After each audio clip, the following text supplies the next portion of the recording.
ဘာဝရဲ့ရင်သွေးငယ်တွေ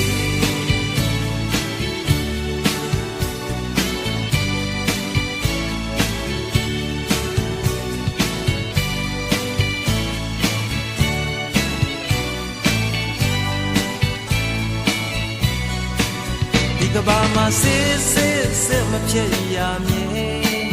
တနေရရှိရမယ်လေထာဝရငြိမ်းချမ်းမှုရှာကပျော်ရွှင်နေတဘာဝရဲ့ရင်သွေးငယ်တွေတဘာဝ